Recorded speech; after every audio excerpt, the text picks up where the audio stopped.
Hello, my name is Mark Lessig and I'm here to talk to you about how I got my function back after a bad car accident with osseointegration.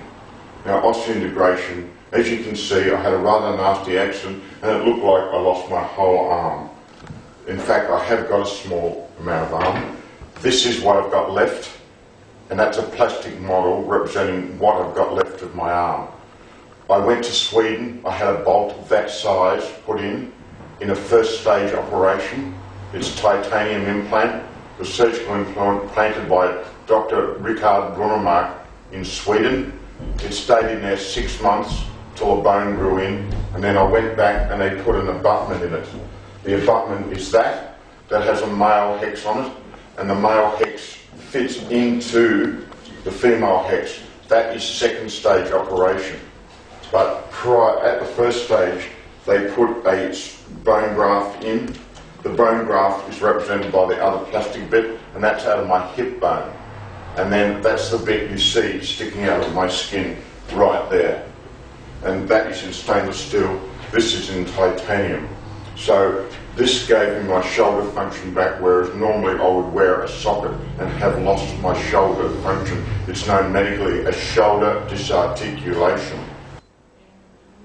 This is the puck that goes over my abutment to help hold my prosthesis on, and it's like a hockey puck. It's in 2 halves and it clamps over like that over my abutment.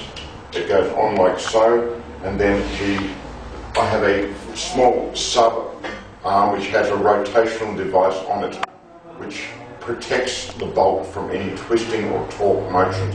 There's a clamp with a bicycle type clip on it which goes over the puck, and that's the way it's held on.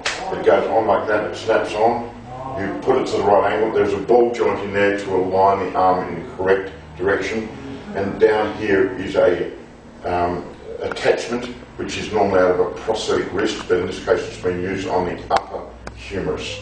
So I'm clamping up now the puck, and then I'm now donning my prosthesis. The prosthesis is an exoskeletal, but it doesn't use a socket. It looks like a socket, but in fact, in the end of that, there is a conventional wrist clamp which snaps in. Now, this is a carbon fibre lightweight arm, and I don it by putting that on and then pressing the lever, and it goes in and then snaps in place. So that now is very, very firm. Now, this arm is very unique in as much as it looks like a socket prosthesis up here, but it's held by my bone. It has an internal metal bone going down into here.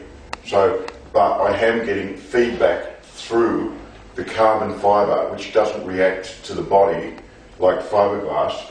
I get feedback by that being loose on the skin, so I'm getting feedback through skin sensation when I touch something transferred from here to here, as well as osseoperception, which is a normal part of osseoperception. You can feel vibrations and you can feel firmness through your bone. It's a type of sensation that's hard to explain, but you can feel again through your bone.